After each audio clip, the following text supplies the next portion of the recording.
Olá, tudo bem? A partir de agora, nós estamos dando início ao programa Pense Nisso.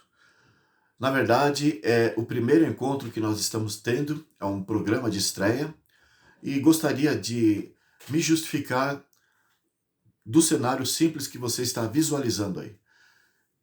Eu tenho pesquisado alguns vídeos na internet, tenho visto quantas pessoas com desejo de expor, passar para o público aquilo que conhece, aquilo que sabe. Então, existem muitos casos assim, de pessoas que começam de forma simples, possuem uma origem muito humilde, por falta de recursos, evidentemente. E o meu caso não é diferente.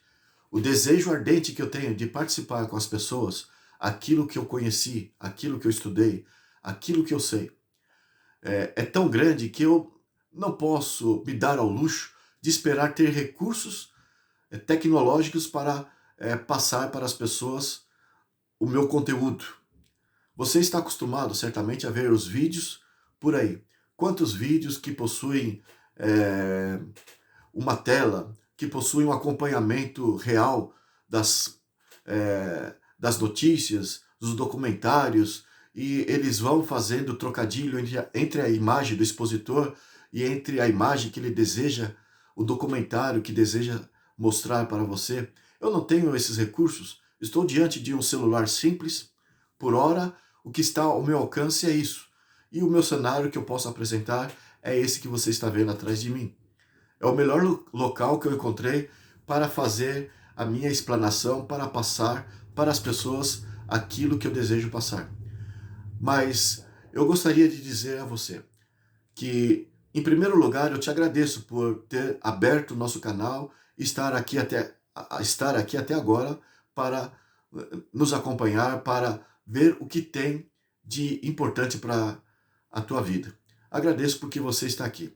Mas eu afirmo que se você continuar conosco, mesmo aceitando essa simplicidade, mesmo diante dessa situação simplória que você está visualizando, se você continuar conosco, nós vamos procurar compensar através daquilo que vamos colocar para você.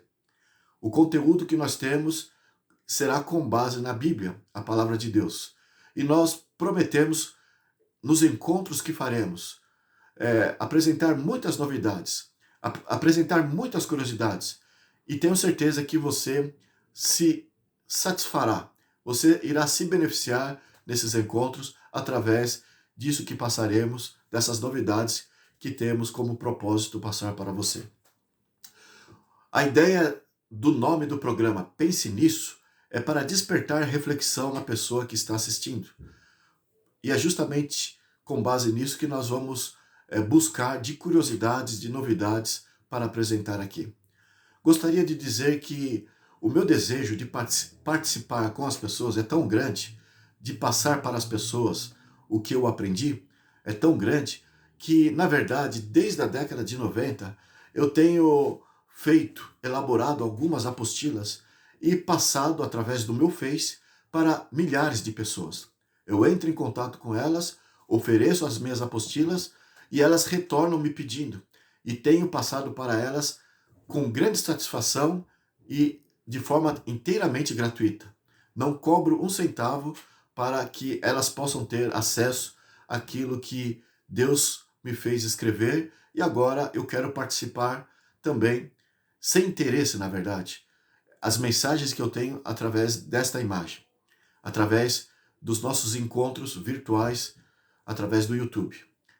Bem, gostaria de dizer, fazendo propaganda das apostilas, que eu ainda ofereço e continuarei oferecendo essas apostilas para todas as pessoas interessadas que me solicitarem.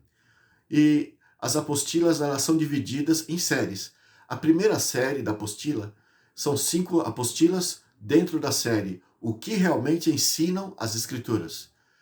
A primeira apostila diz a verdade sobre os 10 mandamentos. A segunda, a verdade sobre o selo de Deus e a volta de Jesus. A terceira, a verdade sobre as 2 bestas de Apocalipse 13 e o sinal da besta. A quarta, a verdade sobre a união das igrejas. E a quinta, a verdade sobre a igreja remanescente de Deus. Para complementar essas 5 apostilas, temos outras apostilas. A primeira, Deus nos permite comer de tudo? A segunda, haverá arrebatamento secreto? A terceira, o que acontece com o homem depois que este morre? A quarta, qual é a verdadeira fé? E a quinta apostila tem como título o Santuário Celestial e tópicos de Daniel 7, 8, 9 e 12. Então, essas 5 apostilas, essas 5 citadas agora, complementam aquelas 5 primeiras da série O que realmente ensinam as Escrituras. Mas também temos outras apostilas. Uma, os 1000 anos, será no céu ou na terra? Muitas pessoas têm dúvida a respeito dos 1000 anos que é citado lá em Apocalipse 20. A outra apostila, o nome certo a se falar é Jesus ou Yehoshua? Yehoshua do hebraico, mas passando para o aramaico é Yeshua. Mas nós temos essa apostila que explica qual a pronúncia certa. Será que Deus tem interesse em nomenclaturas? Enfim, a outra apostila é as Escrituras Sagradas e as Testemunhas de Jeová. O que a Bíblia e a Testemunha de Jeová pode ter em comum? Será que existe alguma coisa em comum ou coerente realmente com os ensinos da Bíblia, o que a Testemunha de Jeová ensina? Enfim, e temos também uma série especial de apostilas que tem como título O Mundo, a Bíblia e Você. E essa série especial também nós oferecemos inteiramente gratuita. Por último, mais recentemente, eu elaborei uma apostila escatológica, e todas elas têm pontos escatológicos, pontos que tratam de assuntos para o tempo do fim, mas essa é mais atualizada e tem como título A Rebelião dos Homens contra Deus e, finalmente, os 666. Enfim, o fato é que essas apostilas eu ofereço ainda para as pessoas, para todos que desejarem. Será um prazer passar para você, se você desejar a apostila. Para você entrar em contato comigo, me solicite a apostila através do meu e-mail. Marque aí. O e-mail é irineumartinsdasilvafilho@gmail.com. Então, me diga que você assistiu o programa Pense Nisso e através do programa você está desejoso de me pedir uma ou mais apostilas. Quantas apostilas destas que eu te apresentei, quantas delas você desejar, terei prazer em passar para você, inteiramente de graça. Então, pense nisso. Aqui aproveito para lhe fazer refletir nessa dádiva que eu estou lhe oferecendo. Bem, agora gostaria de dizer que esse programa, Pense Nisso, será subdividido com vários títulos, várias séries. A primeira série tem como título O Conflito Cósmico entre o Bem e o Mal. Hoje, na verdade, vamos explicar por que usaremos a Bíblia. Será uma introdução que justifica a Bíblia como sendo o instrumento que faremos para realizar todo esse trabalho. Mas, a partir do próximo encontro, começaremos, de fato, esta primeira série que tem como título O Conflito Cósmico entre o Bem e o Mal. Faremos vários encontros, se assim Deus nos permitir, com base nesse título desta série. Concluída esta série, se Deus também nos permitir, faremos outras séries com outros títulos. E a Bíblia, por excelência, será o livro usado para esclarecer todos os nossos assuntos. Enfim, se você puder nos ajudar através do like que você pode dar aí, ou através da compartilhação, você sabe como se faz nos outros vídeos. Não tenho experiência nem de pedir essas coisas para você, é o primeiro encontro, mas se você puder nos ajudar, com certeza, no futuro nós não teremos apenas um cenário simplório para abordarmos o nosso assunto. Teremos um cenário mais adequado e mais comum, como é normal ver através de outros vídeos, de outros apresentadores. Enfim, agradeço a sua atenção e vamos analisar a Bíblia o porquê usaremos a Bíblia nesses encontros. O fato é que Karl Marx ele havia dito que a religião é o ópio da humanidade. E ele, no século XIX, disseminou o ateísmo. O ateísmo cresceu, as universidades até do Ocidente passaram a ensinar, a endossar e a preparar os jovens, os alunos, a crerem no modernismo, no humanismo e a virar as costas à religião. E a Bíblia foi sendo cada vez mais rejeitada, principalmente aqui no Ocidente.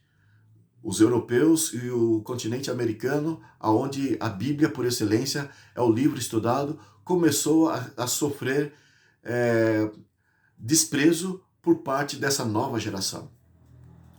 O fato que, para se ter status, as pessoas fazem questão de negar a Deus, e Karl Marx é que deu origem a esse tipo de filosofia. Acontece que eles dizem que existem motivos para isso. Por que eles vão crer na Bíblia como sendo a palavra de Deus? Primeiro, existem muitas religiões ao redor do mundo. O budismo, o hinduísmo, o sikhismo, o judaísmo, o islamismo, o zoroastrismo, confucionismo, principalmente no Extremo Oriente. Quantas religiões? O fato é que todas essas religiões possuem os seus escritos, os seus registros, e eles dizem que são a palavra de Deus. Esses registros reputados como sagrados são da mesma forma que os cristãos têm a Bíblia, reputa como sendo o livro inspirado por Deus. Embora o paganismo seja a religião imperativa no Oriente, no Extremo Oriente, eles dizem que uma força externa, uma força superior, uma divindade é que fez com que eles elaborassem aqueles registros. E possuem esses registros muitas filosofias, muitos conceitos que elevam o homem, enobrecem as pessoas. E as pessoas que não são inclinadas a crer na Bíblia como palavra de Deus, usam esse fato como recurso para dizer que assim como a Bíblia tem pensamentos, filosofias que enobrecem o homem, ela também está copiando os livros de outras religiões, porque as outras religiões e a Bíblia falam das mesmas coisas, tratam do mesmo assunto, procura fazer com que o homem se torne uma pessoa melhor. E então, esses eruditos colocam este preconceito em cima da Bíblia, alegando que a Bíblia é um livro igual das outras religiões. Mas, evidentemente, isso acontece porque não se detém a estudar a Bíblia. Porque quando se percebe os ensinos das outras religiões e quando estuda a Bíblia, se analisa um diferencial muito grande entre todos esses livros. A Bíblia realmente se destaca e quando a pessoa estuda, percebe esse diferencial. O que é igual, por exemplo? Por exemplo, o livro dos Tripitakas, que é usado pelos budistas. Os Tripitakas têm uma parte que diz: "Sê como o sândalo, que perfuma o machado que o fere." O sândalo é uma árvore muito comum no Oriente. E o sândalo, ele na verdade é um tronco grosso de uma árvore, e o machado, quando bate neste tronco, você vai perceber, aquele que faz isso, ele percebe que ele extrai um odor muito agradável, um cheiro agradável. Ele perfuma a lâmina do machado. E ali está a filosofia, que é muito bonita e existe também no cristianismo, só que de uma forma mais simples que a Bíblia apresenta isso. A Bíblia nos diz: pagai o mal com o bem. Assim como o sândalo, mesmo tendo sido ferido, ele perfuma o machado que o fere. Jesus ensinou: pagai o mal com o bem. É um ensino bíblico. E assim existem muitos ensinos que a Bíblia nos traz, que é similar às filosofias, aos ensinos das outras escrituras de outras religiões. E por esse fato, os acadêmicos são inclinados a dizer que a Bíblia é um livro igual aos outros livros das outras religiões. Coloca a Bíblia na mesma estante dos outros livros religiosos. Mas quando se estuda de fato a Bíblia, se percebe que ela tem um nível acima daquilo que está neste mundo. Porque, por exemplo, a sua elaboração, enquanto os outros livros, apenas um homem ou dois homens que seja, redigiram, escreveram esses livros, a Bíblia foi escrita por cerca de 40 homens. Então, existe o ditado que você conhece, diz assim: cada cabeça uma sentença. Sendo que foram 40 homens que escreveram a Bíblia, do Gênesis ao Apocalipse, do primeiro ao último livro da Bíblia, deveria haver incoerência, deveria haver contradições. Cada cabeça, uma sentença. Um modo de pensar, um modo de entender. Mas o curioso, quando se estuda a Bíblia, é a sua canonicidade, a sua coerência, a sua harmonia. Isso é algo que já desperta a curiosidade nos estudiosos. E o interessante é que a Bíblia não traz a cultura do tempo em que ela foi escrita, há milhares de anos atrás, não traz aquela cultura arcaica, antiga, enquanto os livros das outras religiões estão em discrepância com o homem moderno, o homem do século XXI. Pararam naquela cultura, porque os homens que escreveram as suas religiões, os seus livros religiosos, eles tinham aquele pensamento antigo. Eles não tinham uma visão profunda do futuro conforme você encontra na Bíblia. E é por isso que essas religiões desses países do Oriente, do Extremo Oriente, fazem com que os países sejam atrasados. Porque a religião move a cultura do homem. A religião, conforme os ensinos que ela passa para a humanidade, isso transforma a humanidade. E a Bíblia é o livro que é mais antigo, mas também é o mais atual. É o livro que, a despeito da cultura do tempo que foi escrito, está ensinando o homem moderno, transforma as pessoas. O mais degradado dos homens se transforma em um homem nobre, um homem de princípios. Os outros livros de outras religiões apenas incutem filosofias, e os homens, sem um porquê necessariamente plausível, se transformam porque querem ser pessoas melhores, querem ter algum sentido em suas vidas e buscam seguir aquelas religiões. Mas a Bíblia explica ao homem de todas as eras, e principalmente do século XXI, explica situações que satisfazem a alma, o desejo, a ansiedade da alma. Nós temos uma crise existencial que assola todos os seres humanos. De onde eu vim? Por que estou aqui? Para onde eu vou? Os outros livros não possuem uma explicação plausível, né? Simplesmente ensina as pessoas um certo comportamento, um certo modo de viver, e quanto ao futuro, apresenta algo confuso, algo que realmente que não traz nenhuma mudança praticamente para o presente. Os budistas, por exemplo, lutam para alcançar o futuro, no qual eles denominam como o Nirvana. Eles querem alcançar o estado do Nirvana. E o que seria o estado do Nirvana? Seria alcançar a extinção do ser. Porque para eles, o homem ele deve ter comportamentos bons. Caso contrário, se ele tem maus comportamentos, ele vai morrer e vai reencarnar numa outra vida, uma vida até inferior, como um mosquito, um inseto qualquer, ou um animal, e assim ele vai reencarnar se ele teve uma vida cheia de defeitos, cheia de maldade, ele reencarna de forma inferior. E assim demora mais a sua passagem por este mundo, por este universo. Ele vai morrendo, reencarnando, e assim, até que ele procura ser uma pessoa boa para não carregar karma, não carregar uma aura negativa na sua vida, na sua alma.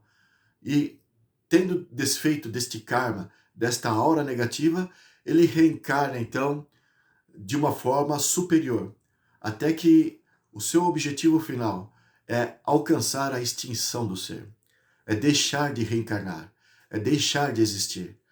Então, em outras palavras, a religião budista ensina que a melhor coisa do homem é viver para morrer. E então eles lutam para alcançar este propósito, a morte definida para não mais reencarnar. Isso é o nirvana, a extinção do ser. E assim, as outras religiões apresentam um futuro que não satisfaz necessariamente. O Islã, através do Alcorão, eles acreditam que conforme eles viverem em obediência a Allah, se eles defenderem os ensinos do Alcorão e se eles morrerem lutando a jihad, a guerra santa, acabando com os infiéis, eles poderão ir para o paraíso, o Campos Elíseos, e ali eles encontrarão 72 virgens que irão regar a sua vida de prazeres. E eles lutam com esse propósito, de poder alcançar o paraíso conforme está no Alcorão, o Campos Elíseos. E as propostas são diversas e são todas de forma assim que realmente não satisfaz. São confusas, não são concretas, mas a Bíblia é inteiramente diferente. Ela explica a origem do conflito. Por que nós estamos aqui? Por que ainda estamos sofrendo? Por que ainda há tantas mazelas e nós estamos ainda neste mundo? E para onde nós iremos? Deus é o Criador que nos traz orientações cabais, orientações completas, para que possamos ter vida plena hoje e esperança no futuro. Uma esperança sólida, uma esperança lógica. E quando a pessoa estuda a Bíblia, ela vai entender realmente que a Bíblia é um livro à parte daqueles livros das outras religiões. É por isso que nós faremos uso das Escrituras nesse encontro, ou nesses encontros deste programa Pense Nisso. Bem, você pode imaginar por que Deus nos deixaria sem informações? Eu tenho um conhecido que me diz, eu creio que Deus existe, porque a natureza é inteligente e toda a criação é inteligente. E não só este amigo que eu tenho pensa desse jeito. Eu falei daqueles que rejeitam a Bíblia, que são marxistas, são ateus. Mas existe aqueles que rejeitam a Bíblia, mas na verdade acreditam em Deus. Eles não são ateus. Eles creem que existe um Deus, porque eles observam a natureza. E veem na natureza uma inteligência que só pode ter sido advinda de uma mente superior. E nisso se percebe que há um Criador e há um mantenedor. E este meu amigo, que eu estimo muito, muito, ele recentemente me disse isso. Eu creio que existe um Deus que criou e mantém todas as coisas, mas que a Bíblia seja a palavra dele. E ele fez essa comparação da Bíblia com os outros livros das outras religiões. Eu tive uma conversa com ele, mas é uma filosofia corrente, é uma filosofia comum, principalmente nos dias de hoje. Mas perceba bem, quem pensa desse jeito, acredita que Deus existe, mas use a razão um pouquinho mais para entender algo que a natureza nos informa. Se Deus existe, é o Criador e mantenedor de todas as coisas, como poderia este poder ter criado todas as coisas com inteligência, com sabedoria, com uniformidade, com um mecanismo perfeito no seu funcionamento, e de repente não ter nada para nós que ele criou neste mundo? Como poderia Deus sustentar todos os planetas esses que muitos deles são centenas e centenas de vezes maior do que a Terra, e também sustentar estrelas? Por exemplo, o Sol é uma estrela amarelada de quinta grandeza. É uma estrela pequena, mas nos fornece luz e calor e nos mantém em vida neste planeta Terra. Mas existe bilhões, sextilhões, e a contagem foge da nossa maneira de dizer a quantidade de estrelas que existe espalhada pelo cosmos, por todo o universo. Não digo apenas na nossa galáxia, a Via Láctea. E eu digo fazendo menção de todas as galáxias. Existe uma infinidade de estrelas e de mundos de estrondosas dimensões que foge à nossa compreensão. E essas pessoas admitem, existe um Deus que criou todas essas coisas e mantém todas essas coisas. Agora, para funcionar a mente dessas pessoas que já têm essa propensão a favor de Deus, eu solicitaria ela para meditar em algo que Deus está nos dizendo daquilo que Ele criou. Basta observar uma flor, uma simples flor, num campo distante, uma flor isolada, uma flor singela, humilde. Você vê nesta florzinha do campo, na sua fragilidade, tanta beleza, tanta doçura, e você sabe que foi um poder criador que colocou ela ali.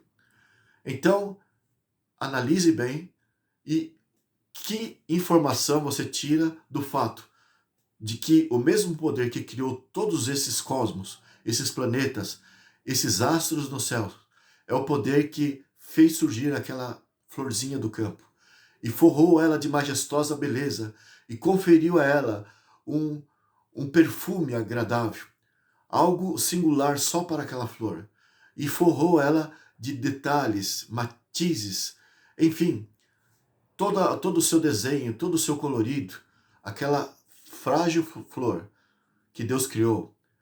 Que mensagem Deus está dizendo para nós então?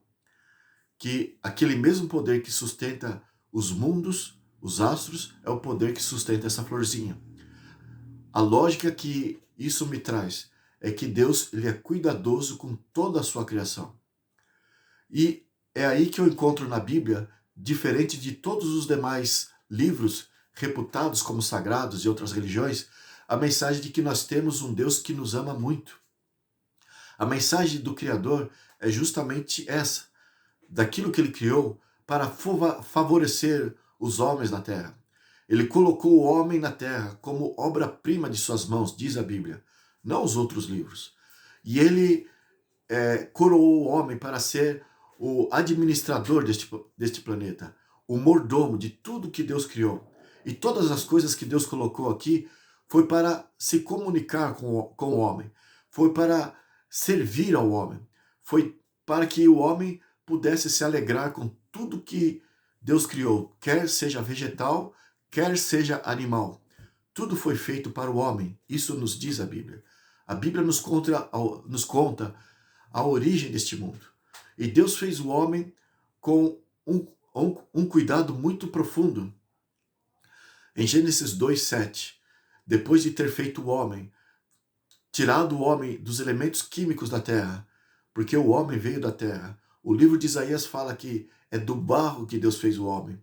Depois de ter feito aquele boneco de barro, diz lá no livro de Gênesis, capítulo 2, verso 7, Deus soprou nas narinas do homem, e o homem passou a ser uma alma vivente. O homem, então, é uma obra-prima de Deus. E Deus tem um cuidado especial que ele conferiu ao homem, diferente de todas as outras coisas que ele criou. Porque Deus, nos diz a Bíblia, apenas falou e as coisas vieram a existir pelo poder da sua palavra. Mas para o homem, Deus se inclinou em fazer com cuidado o homem e colocou o homem para ser o soberano aqui na terra. Como que Deus, então, poderia ter tido toda essa atenção, todo esse trabalho para o homem e deixar o homem sem as suas instruções, sem orientações de sua parte? A Bíblia nos diz que Jesus, quando esteve aqui, ele nos ensinou a nos comunicarmos com Deus. E ele nos passou a oração modelo. E ele disse, quando orardes, dizei, Pai nosso que estás nos céus. Só essa primeira frase da oração. Vamos ficar com essa primeira frase. E ela já nos diz muita coisa. Nos diz que, a despeito de ele estar lá no céu, tão longe de nós, no local tão distante de nós, ele está intimamente próximo de nós, quando nós sabemos que esse Deus que está nos céus é o nosso Pai. Então, ele está no céu porque é Deus, mas ao mesmo tempo está ao nosso redor, está do nosso lado. Jesus mesmo disse, estou convosco todos os dias, não vos deixarei órfãos.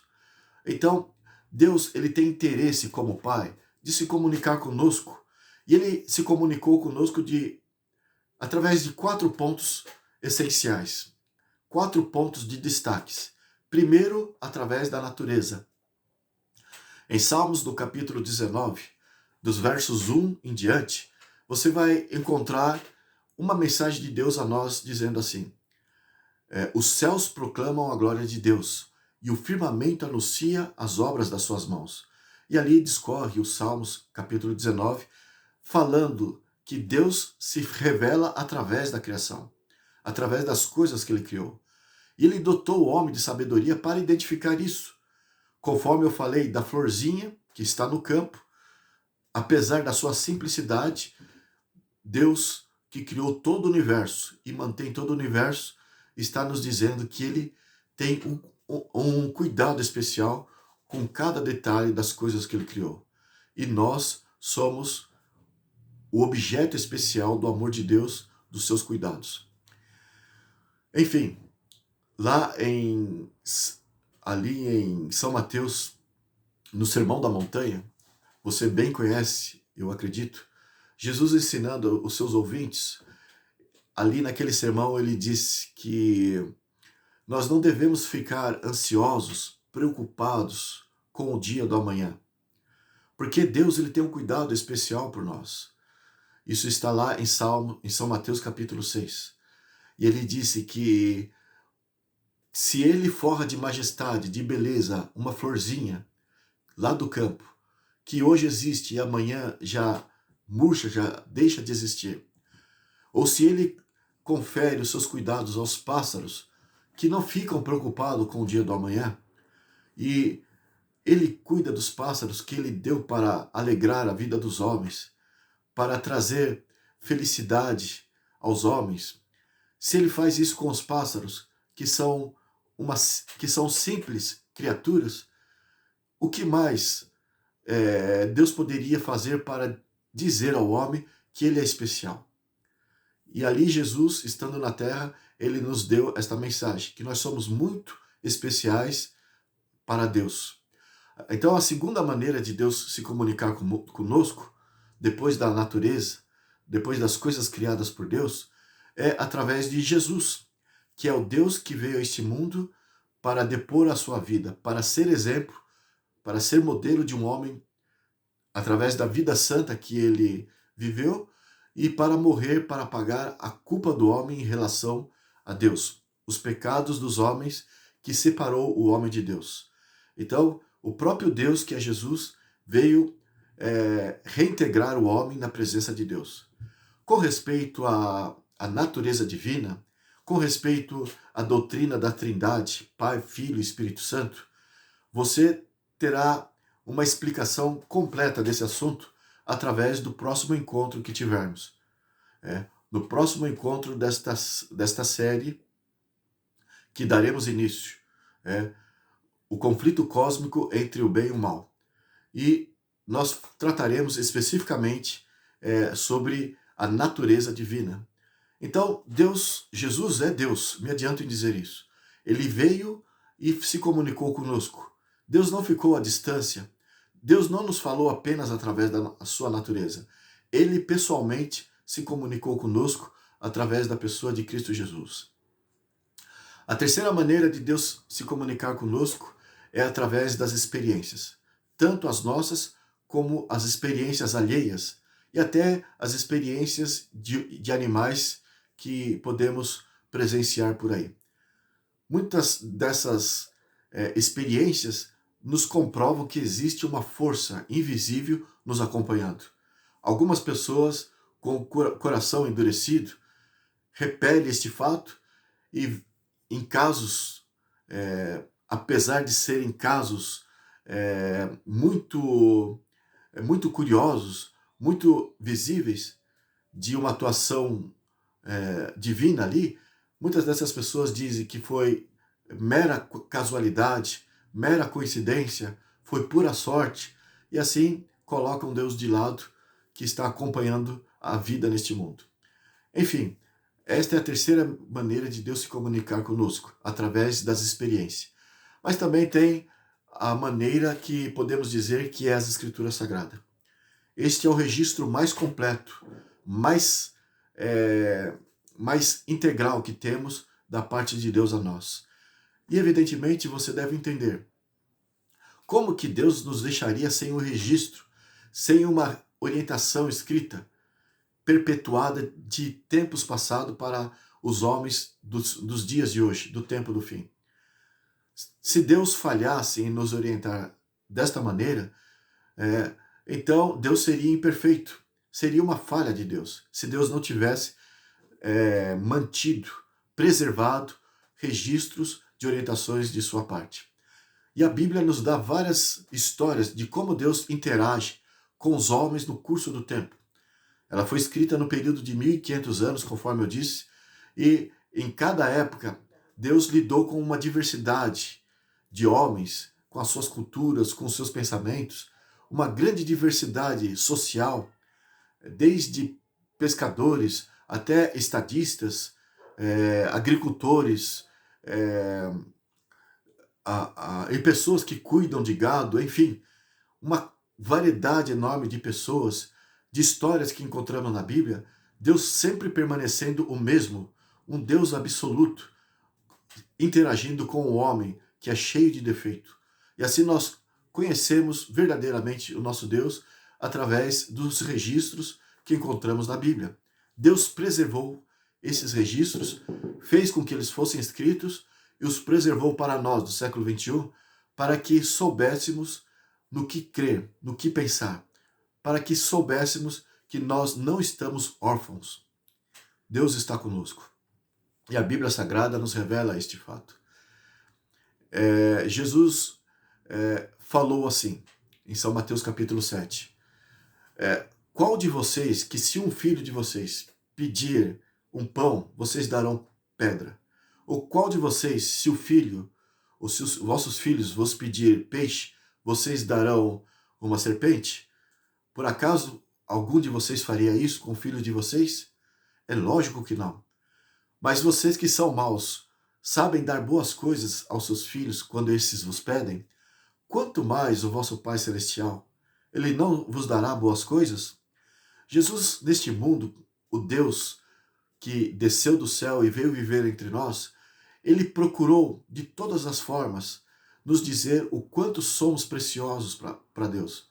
E Deus, aqui nessas palavras de Jesus, está nos dizendo que há uma ansiedade, há um desejo muito grande da parte de Deus que sejamos felizes, que sejamos preparados para enfrentar a vida.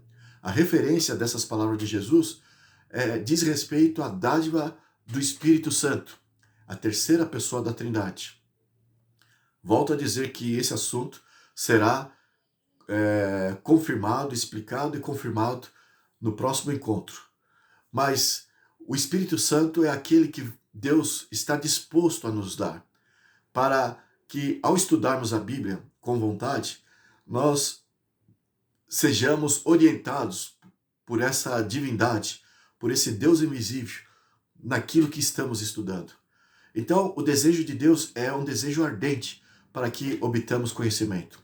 Basta pensar que ele usou o homem mais sábio da terra, de acordo com as Escrituras, o rei Salomão. Ele usou este homem para falar muito a respeito da sabedoria, como sendo a dádiva de Deus mais preciosa que o homem pode ter, mais do que qualquer riqueza que há neste mundo. A sabedoria prepara o homem não para o presente apenas, mas para o futuro, uma vida eterna ao lado do seu Criador.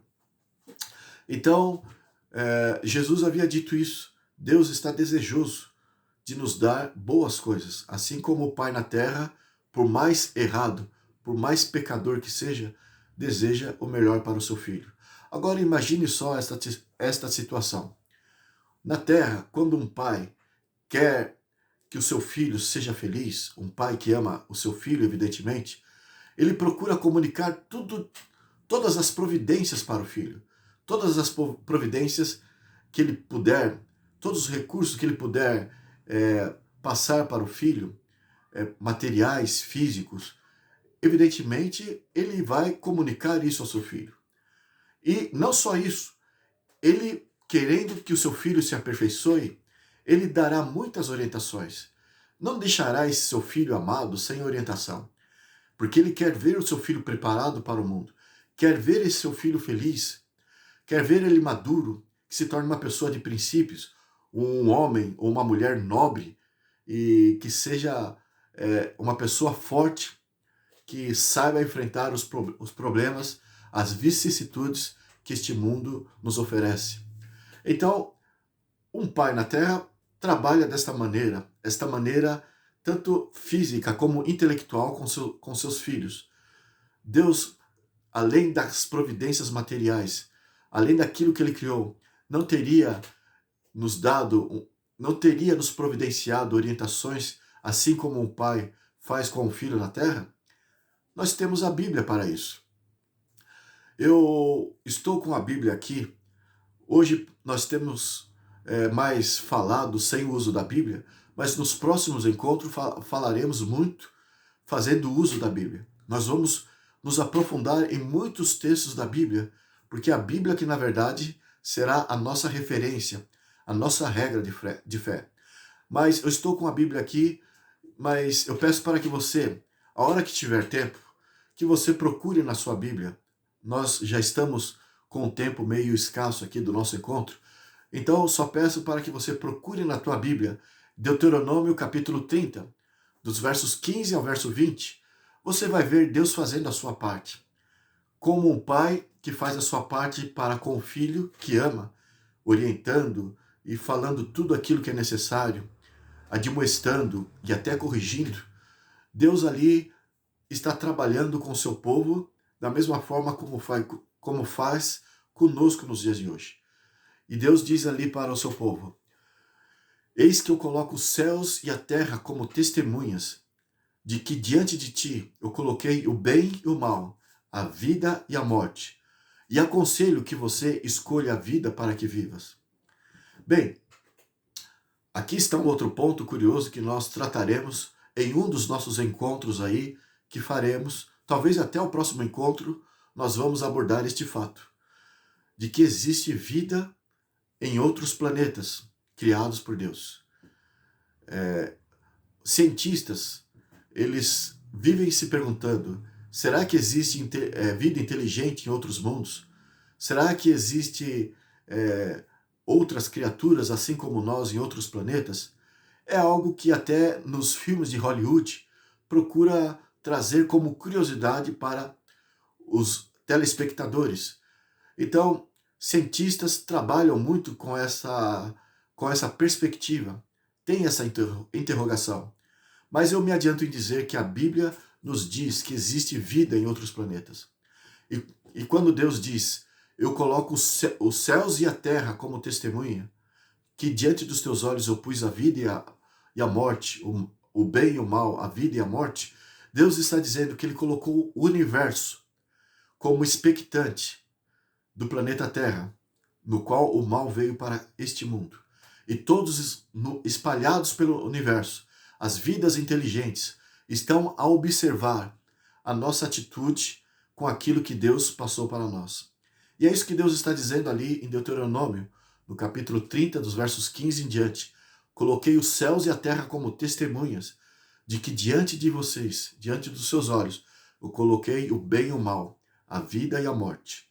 Então todos sabem que nós estamos esclarecidos por parte de Deus, por parte do nosso Criador, o que é certo, o que é errado.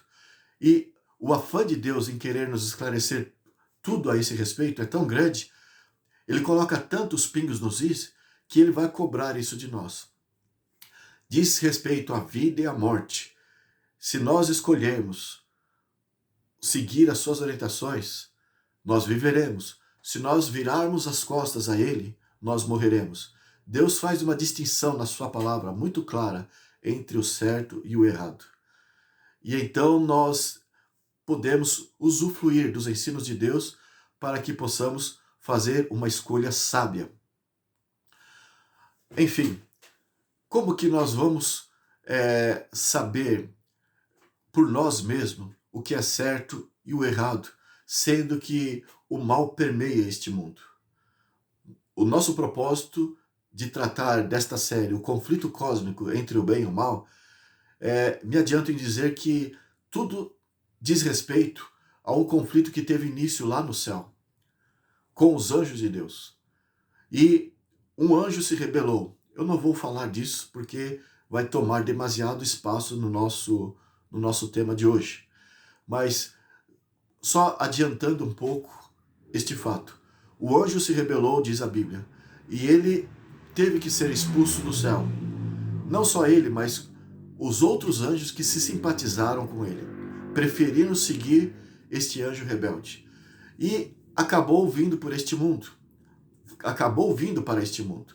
Este mundo está sendo dominado por este anjo que se rebelou contra Deus. E o que acontece então? Nós não temos a mínima chance por nós mesmos de enfrentarmos o mal, de combatermos com o mal. A nossa luta contra o mal só é possível a partir do momento que nos inteirarmos das orientações de Deus. Porque Deus, através da Bíblia, ele descortina o invisível. Ele mostra aonde o inimigo está, como ele trabalha. E por que eu estou dizendo isso? Por que eu estou me adiantando este assunto nesse primeiro encontro aqui, que eu estou falando da Bíblia? Porque, às vezes, é tendencioso da parte dos seres humanos, se eles têm alguma inclinação para o bem, se têm pensamentos, se têm propósitos, se as intenções são boas e procura fazer bem ao próximo, não só aos seres humanos, mas aos animais. Existem muitas pessoas assim, mas o problema é que essas pessoas costumam se acomodar no seu coração, procuram ficar satisfeitas com aquilo que sentem. E se há um Deus no universo, essas pessoas dizem assim, bem, eu não vou ler a Bíblia porque eu não creio na Bíblia como sendo a palavra de Deus. Eu creio que Deus fala no meu coração. E eu tenho boas intenções e é isso que eu sei que agrada a Deus. Bem, eu gostaria de dizer que isso é uma pura ilusão. É um crasso erro pensar desse jeito, porque a Bíblia está aqui para dizer que isso é um pensamento errôneo. Primeiro, porque a salvação não é pelas obras. A salvação é proveniente de Deus. E Deus estabelece condições para que possamos ser salvos. E todas as condições estabelecidas por Deus não diz respeito ao nosso potencial, aquilo que pensamos, falamos ou fazemos. Diz respeito àquilo que a palavra de Deus determina. Se andarmos nas palavras de Deus, nas suas orientações, dentro desta condição, nós estaremos em harmonia com o nosso Criador.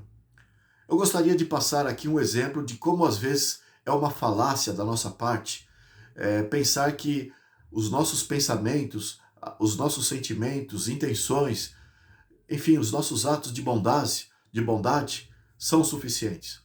Eu me lembro aqui do que está em São Mateus capítulo 16. Ali, Jesus já está próximo para findar o seu ministério na terra. Ele desceu para viver e morrer pelos seres humanos, mais necessariamente para morrer por nós.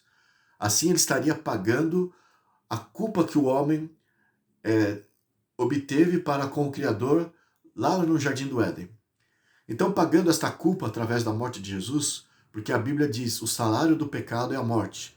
Tendo o homem pecado, Jesus então veio para morrer no lugar do homem. Então ele estava ali para isso. E ele deixou bem claro este fato aos discípulos. Mas o diabo, o anjo caído, a Bíblia chama de diabo ou Satanás, ele permeia por todos os lados.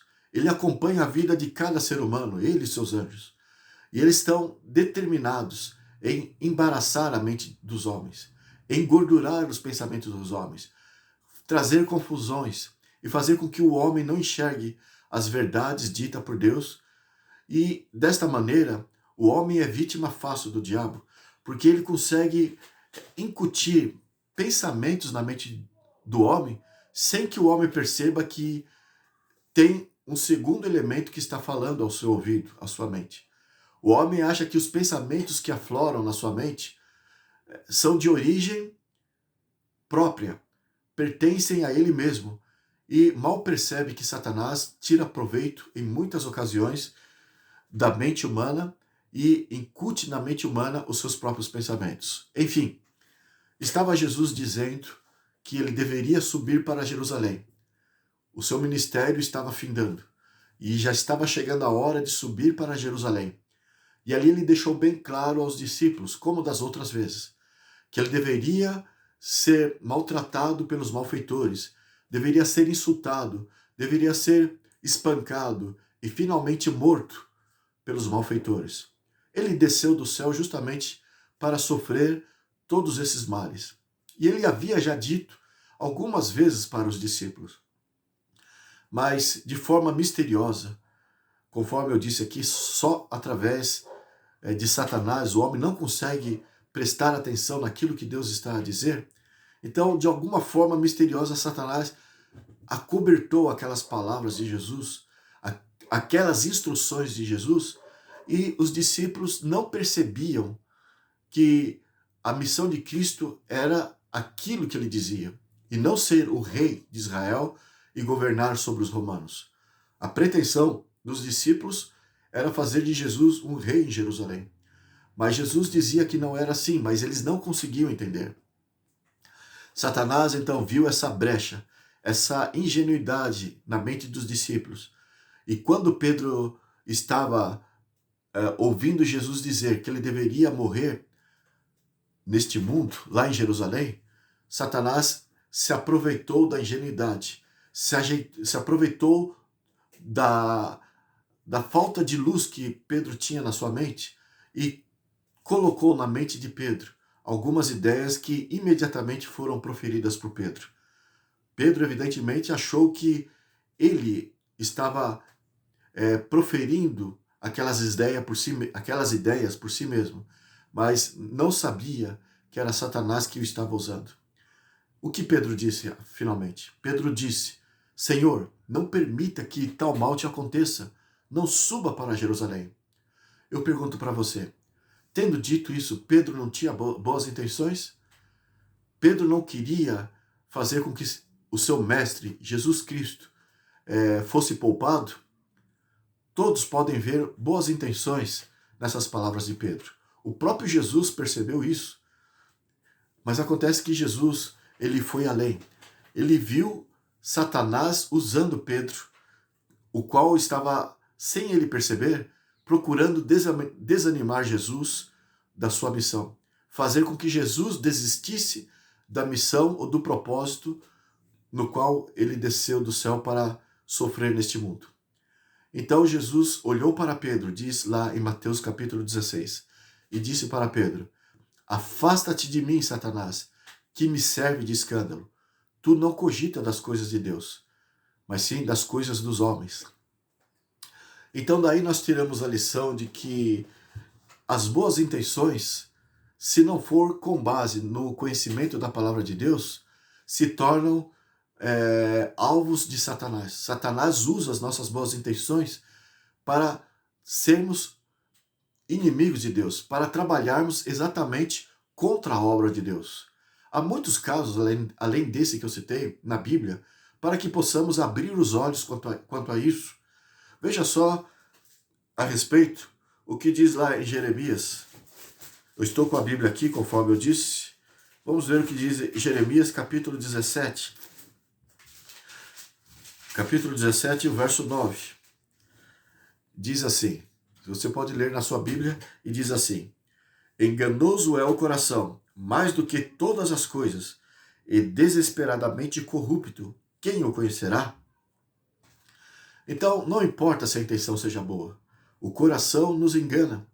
Por quê?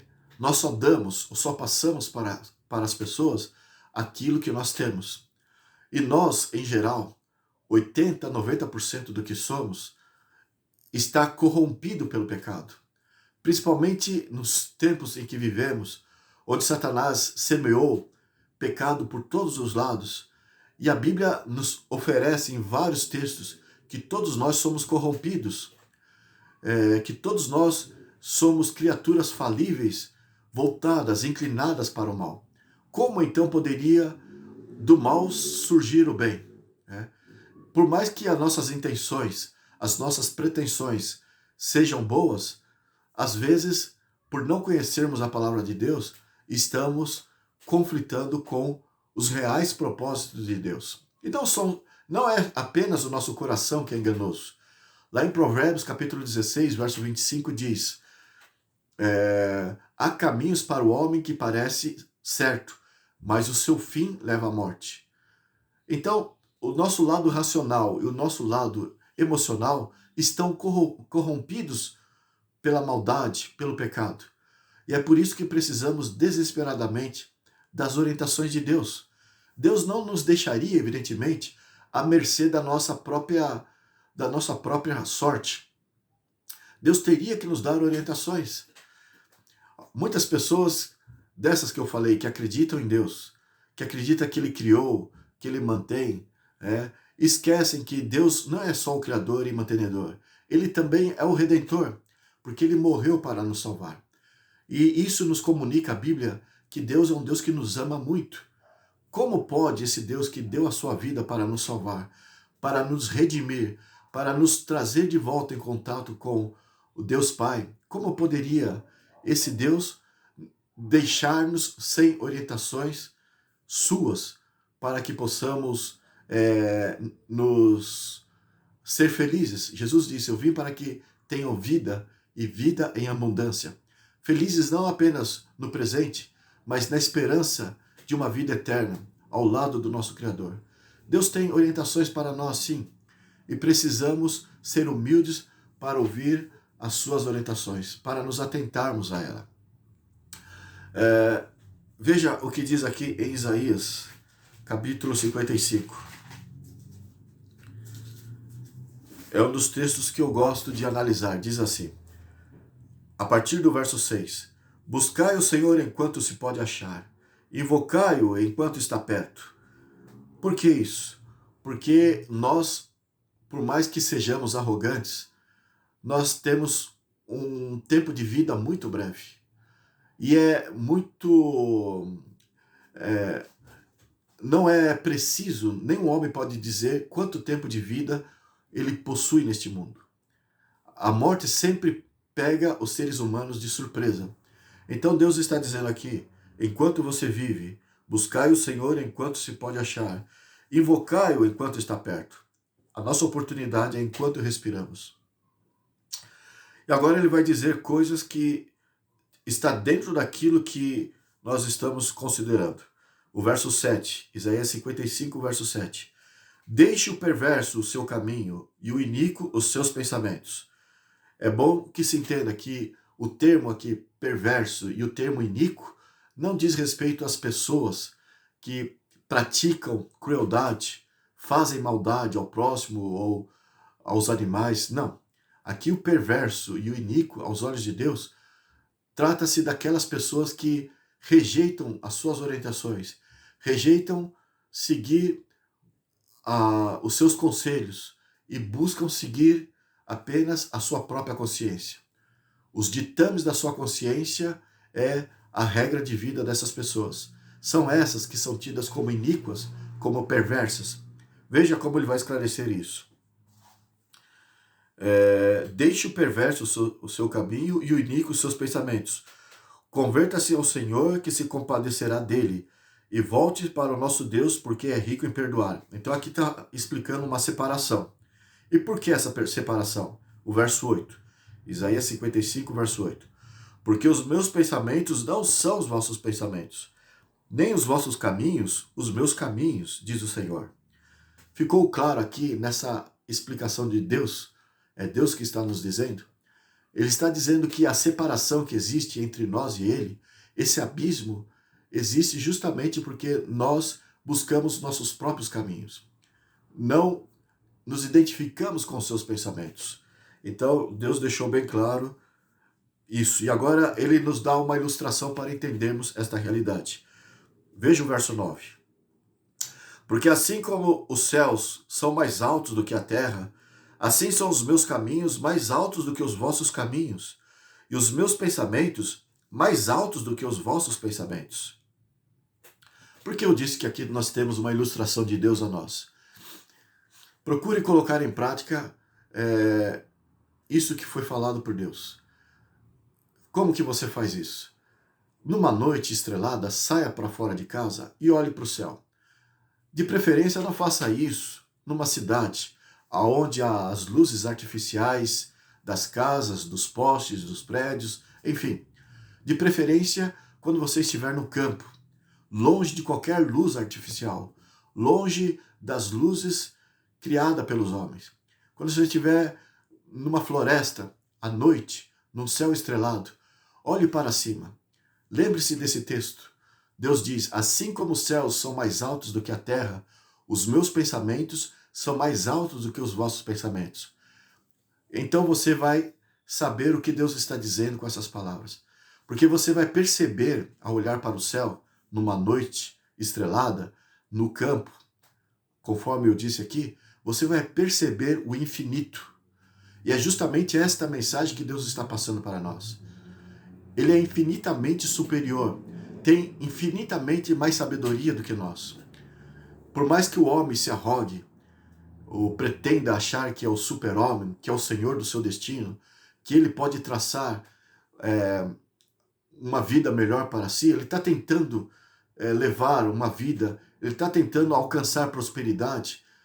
Já faz 6.000 anos, conforme a Bíblia diz, 6.000 anos de tentativa do homem no pecado, longe de Deus, buscando seguir os seus próprios caminhos.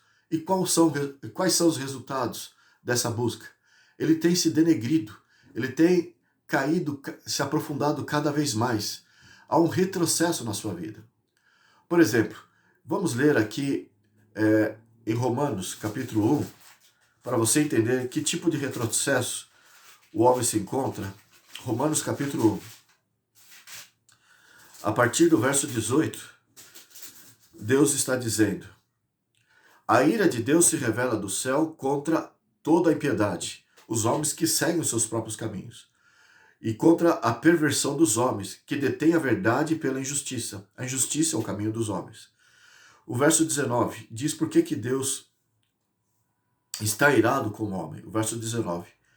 Porquanto o que de Deus se pode conhecer é manifesto entre eles, porque Deus lhes manifestou.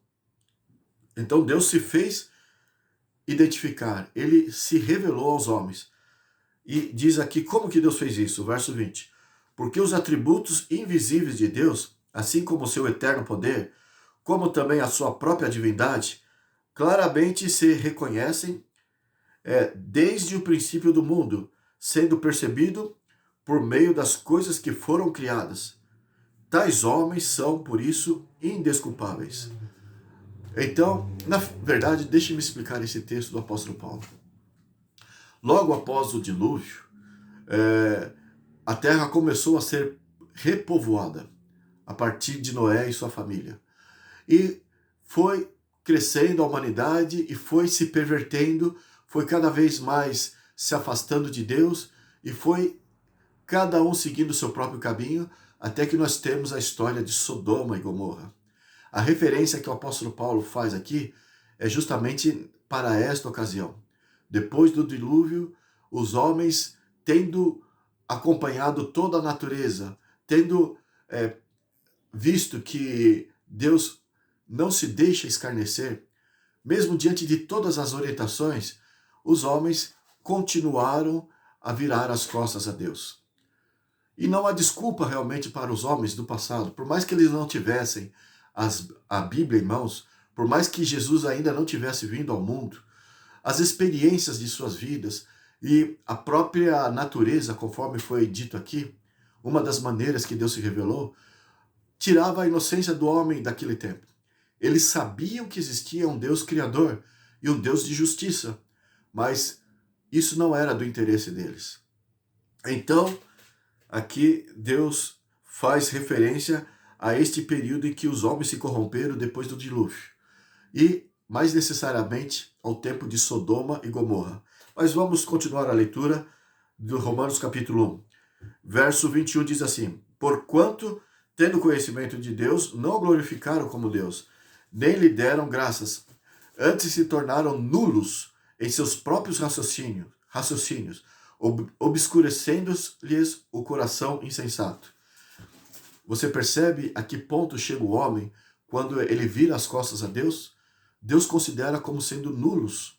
E ele vai explicar aqui mais adiante, porque Paulo está falando essas palavras não de si mesmo, mas a Bíblia é inspirada por Deus. E a coerência da Bíblia, não pense que está só aqui nessa parte que nós vamos ler, mas toda a Bíblia, em vários textos, justifica, comprova, confirma essas palavras que estamos considerando aqui. Então, veja, eles se tornaram nulos, mas se achavam sábios, né? E é esse o problema da humanidade. E aqui, o verso 22 explica a situação de como eles se encontraram. Inculcando-se por sábios, tornaram-se loucos. Hoje o homem é o homem que bate no peito, empina o nariz e fala: nós somos a geração da ciência, a geração do conhecimento, a geração mais avançada, mas que tome esta experiência passada como exemplo. E Paulo, inspirado por Deus, vai nos dizendo aí, inculcando-se por sábios, tornaram-se loucos. E agora, veja só, como consequência do seu próprio raciocínio, separado de Deus, veja o que diz o verso 23. E mudaram a glória do Deus incorruptível em semelhança da imagem do homem corruptível, bem como de aves, quadrúpedes e répteis. Mas Deus, diz a Bíblia, aonde há o Espírito de Deus, aí há a liberdade. Deus é o Criador, mas sendo o Criador, Ele é um Deus de amor. E Ele mostrou isso através daquilo que criou. E quando colocou o homem no Jardim do Éden, sendo um Deus de amor, Ele deu ao homem condições de fazer escolhas. Ele colocou uma árvore, diz o livro do Gênesis, ali no Jardim do Éden. Plantou uma árvore ali. A árvore da ciência do bem e do mal. E ali, na verdade, Deus estava colocando à disposição do homem o direito de escolha. Se Deus não colocasse nenhuma opção para o homem escolher, Deus seria tido como tirano. Deus deixou o homem fazer escolha, que o homem não o servisse, que o homem não o adorasse como um autômato, como um robô, mas de forma livre. E assim, aonde é o Espírito de Deus, aí há a liberdade. Deus, ele pode e tem poder para forçar as suas criaturas a fazerem qualquer coisa que ele deseja. Mas a conduta de Deus não é desse jeito. Não é da índole de Deus forçar os filhos a quem ama. E ele deixa os homens a seguirem o seu próprio caminho, fazendo a escolha que quiserem. Você se lembra daquele texto de Deuteronômio capítulo 30, do verso 15? Eis que eu proponho diante de ti o bem e o mal, a vida e a morte, e aconselho-te que escolha a vida para que viva. E assim então, diz o verso 24 de Romanos 1. Por isso Deus entregou tais homens à imundícia, pelas concupiscências de seu próprio coração, para desonrarem o seu corpo entre si. Deus deixou o homem escolher. Deus deixou o homem arcar com as consequências da sua escolha. Mas vamos continuar aqui o verso 25. O que eles fizeram então, seguindo os ditames da sua própria consciência? O verso 25 diz: pois eles mudaram a verdade de Deus em mentira, adorando e servindo a criatura em lugar do Criador, o qual é bendito eternamente. Amém. Por causa disso, verso 26, os entregou Deus às paixões infames, porque até as mulheres mudaram o modo natural de suas relações íntimas por outro, contrário à natureza. Paulo está dizendo aqui, ao tempo de Sodoma e Gomorra, que eles, seguindo a liberdade que possuíam, seguindo os caminhos escolhidos por eles, acontece algo com o ser humano quando ele faz isso. Ele perde a alegria, perde a sua motivação. Não é à toa que nos dias de hoje há vários e vários casos de suicídio. Pessoas que não suportam mais a vida. Não importa se a pessoa alcançou fama, se alcançou riquezas, se alcançou qualquer tipo de poder, Não importa o tamanho do status alcançado. Quando a pessoa se separa de Deus, a vida é um desespero, é um vazio. E ele corre desenfreadamente atrás de satisfações, algo para preencher o vazio do coração. Mal sabe as pessoas que aquele buraco no seu coração, aquele vazio é a ausência de Deus. E a ausência de Deus não está ali porque Deus tomou essa iniciativa. É a pessoa que se separou de Deus pela sua própria escolha. Então, as mulheres, buscando satisfação aqui no tempo de Sodoma e Gomorra, elas deixaram o estado natural, que é a anatomia da mulher é para ser usada de acordo com aquilo que Deus criou na sua natureza. E elas buscaram satisfações extras daquilo que é natural. Faço referência ao coito anal e oral. Elas procuraram se satisfazer desta forma ao tempo de Sodoma e Gomorra. E os homens? Diz aqui o verso 27. Semelhantemente, os homens, também deixando o contato natural da mulher, se inflamaram mutuamente em sua sensualidade, cometendo torpeza homens com homens e recebendo em si mesmos a merecida punição do seu erro. Quando choveu fogo e enxofre, então Deus colocou um fim em toda aquela promiscuidade, em todo aquele desvio natural deixado por Deus desde o princípio. Os homens vão se afastando de Deus e o resultado final é a ruína. O salário do pecado é a morte. Ora, um texto que eu gosto, que está na Bíblia, é Atos capítulo 17, verso 28. Ali diz, nele, em Deus, nós vivemos, nós existimos, vivemos e nos movemos. A nossa vida depende de Deus. Então, separado de Deus, nós não somos nada.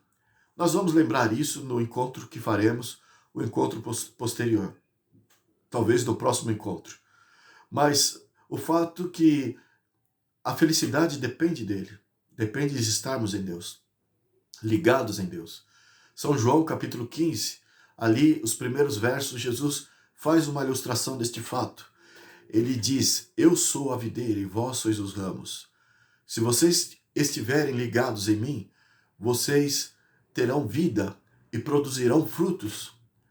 Consequentemente, se estivermos desligados dele, separados de Deus, nós vamos murchar, secar e morrer.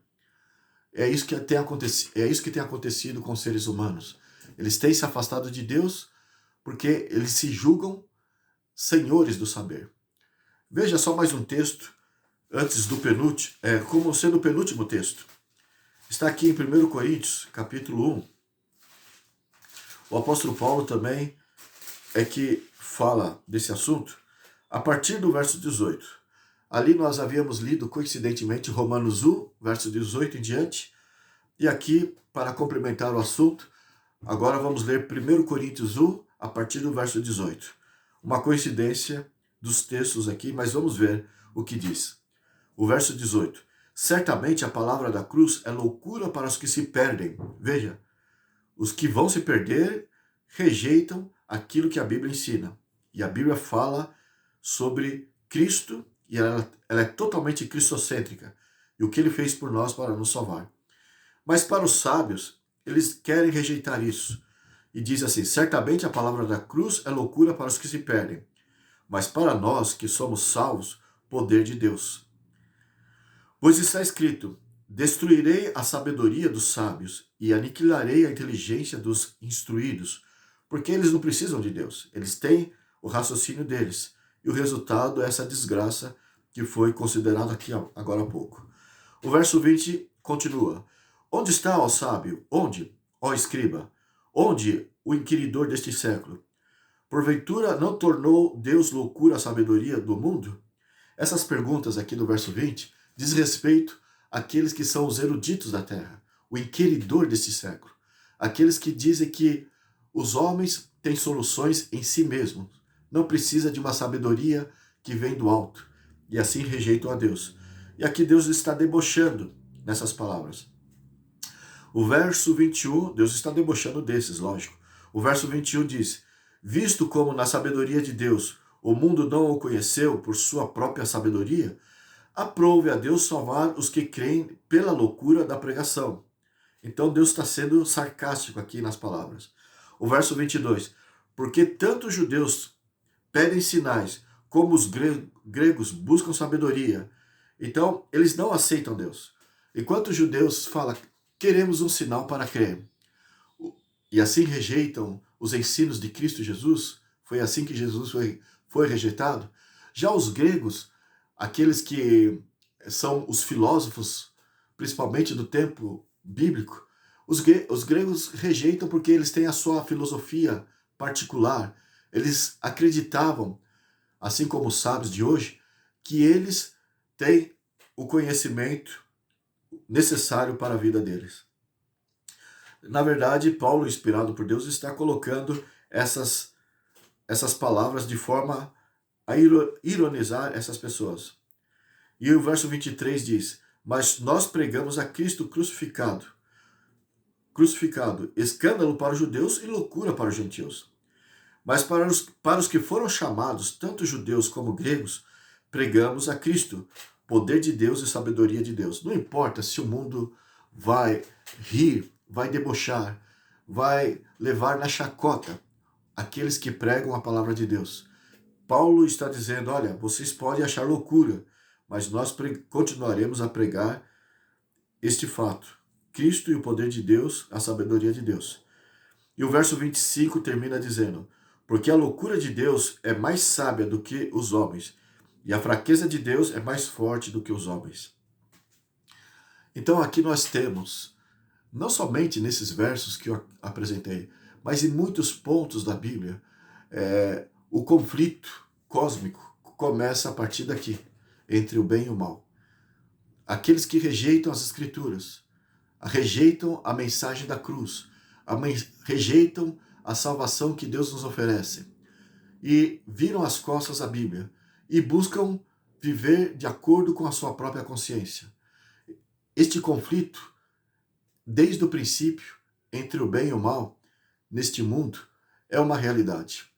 Mas eu gostaria que você pensasse muito sobre o que Deus está querendo nos dizer. Que você pensasse, refletisse muito a esse respeito. Porque é Deus que está nos chamando nesses últimos dias da história deste mundo para nos salvar. Para concluir realmente esse nosso primeiro encontro, este programa de estreia, eu gostaria de citar o texto que está lá em São João, capítulo 5, verso 39. São palavras de Jesus, e ele aconselhou, admoestou-nos através dessas palavras, dizendo: examinai as Escrituras, porque julgais ter nelas a vida eterna, e são elas que de mim testificam. Bem, o que significa a palavra examinai? Significa sublinhai, grifai, estudai. Você deve esquadrinhar aquilo que você está analisando. Deus não está pedindo para você fazer um ano bíblico, uma leitura como se fosse um dever a cumprir, uma leitura rápida, porque a Bíblia você tem que estudar. E a maneira de fazer essa pesquisa é conforme está lá em Isaías capítulo 28, os versos 10 e o verso 13. Ali diz: a palavra de Deus será para você um pouco aqui, um pouco ali. Então, fazendo essa pesquisa de comparar texto com o contexto, um livro com outro livro da Bíblia, um verso com outro verso, um capítulo com outro capítulo. Então, através desse empenho, Jesus disse que ele enviaria para a pessoa que assim o faz o Espírito Santo, a terceira pessoa da Trindade. Ele viria para nos iluminar, para iluminar o inquiridor, o homem que verdadeiramente tem desejo de conhecer a verdade por ser a verdade. E a verdade, quando a pessoa tem esse desejo, aquele ditado que diz, a verdade dói, dói para aqueles que não querem conhecer a verdade. Mas para aqueles que amam a verdade ela é aceita de bom grado. Ela aprecia a verdade que chega até a sua pessoa. E ela abraça a verdade E Deus se alegra quando ele encontra um filho ou uma filha que tem esse tipo de conduta, que ama a palavra de Deus. Independente se vai contrariar tudo aquilo que antes acreditava e que antes defendia. Enfim, eu concluo aqui esse primeiro encontro e quero agradecer você por ter estado aqui conosco até este final. E tenho certeza, volto a dizer, as apostilas que eu tenho, que eu mencionei a princípio, estão ali dispostas, estou oferecendo gratuitamente a todas as pessoas. Ela vai ajudar a esclarecer muitas questões que você pode ter a respeito da Bíblia. E só entrar em contato comigo que eu terei prazer em passar para você. E o próximo encontro que faremos, nós vamos analisar uma coisa curiosa. Vamos analisar o conflito entre o bem e o mal desde o seu princípio. Hoje foi uma introdução explicando por que usaremos a Bíblia, porque cremos que é a palavra de Deus. Mas para entendermos o conflito cósmico entre o bem e o mal, faço questão de explicar, com base na Bíblia, como que era o universo antes de Deus ter criado qualquer coisa, antes da aparição de qualquer estrela ou de qualquer planeta, antes da aparição de qualquer anjo, qualquer criatura, qualquer coisa criada, como que era o universo. E para isso vamos analisar a natureza de Deus. É por isso que eu falei que vamos estudar sobre a Trindade. O que a Bíblia nos diz a respeito? E o que isso tem a ver com o conflito cósmico entre o bem e o mal? Então vamos começar o nosso estudo desde desta origem. E a Bíblia nos esclarece este fato também. Então eu agradeço a tua presença e de tudo que nós temos falado, eu gostaria que você pense nisso. Obrigado e até o próximo encontro.